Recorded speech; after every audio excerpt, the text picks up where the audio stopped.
Sinif otağına daxil olan müəllim şagird üçün həm də ilk vizual nümunədir. Ümumi təhsil haqqında qanuna təklif edilən yeni dəyişiklik məhz bu meyarı tənzimləməyi hədəfləyir. Təhsil ocaqlarında müəllimin geyimi ilə bağlı yeni tələblər cəmiyyətdə geniş müzakirələrə səbəb olub. Ekspertlər hesab edirlər ki, rəsmi standartlar sinifdə diqqəti dərsə yönəltməklə yanaşı, həm də məktəblərdəki sosial balansı qoruyacaq. Müəllimlər üçün dress kod tətbiq oluna bilər. Bu, Milli Məclisdə ümumi təhsil haqqında qanuna təklif edilən dəyişiklikdə öz əksini tapıb. Müəllimin geyimi onun dinamik işinə maneə yaratmamalı, şagirdlərin diqqətini dərs prosesindən yayındırmamalı. Eyni zamanda şagirdlərdə geyimə, üsluba, geyimin müxtəlif situasiyalara uyğun seçilməsinə düzgün münasibəti formalaşdırmalıdır.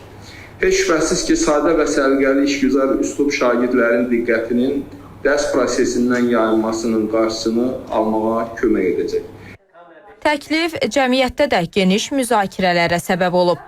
İllərdir sinif otaqlarında şagirdlərə dərs deyən müəllimlər bu yeniliyi peşəkar mühitin yüksəldilməsi kimi qiymətləndirirlər.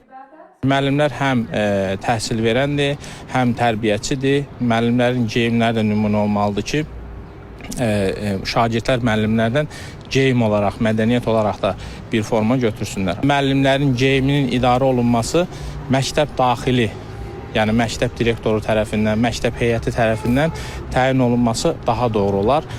Təhsil ekspertləri də deyirlər ki, prosesin tətbiqi məktəblərdə həm də sosial bərabərliyi təmin edə bilər. Burada ümumi bir korporativ bir fikir yaranacaq, bu bir müəssisədir və bu insanlar bu quruma məxsus müəllimlərdir. Birinci fikir budur. İkincisi, burada sosial, yəni arada olan sosial balansı düzəldəcək. Deyək ki, elə müəllim var, yeni başlayıbdır müəllimliyə, müəyyən imkan şəraiti olmaya bilər və bu müəllim düşünür ki, hər gün mən qardırobuma nəyi qoyum, hansı paltarı geyinim. Daha o düşünməyəcək ki, mən gedim hansısa paltarı alım, hansı bir geyimi alım və burada gizli rəqabət də var müəllimlər arasında, psixoloji bir gərginlik də var, o da ortadan qalxmış olacaq. Qeyd edək ki, dünyanın bir çox ölkəsində müəllimlərin peşə etikasına uyğun geyim standartları tətbiq olunur.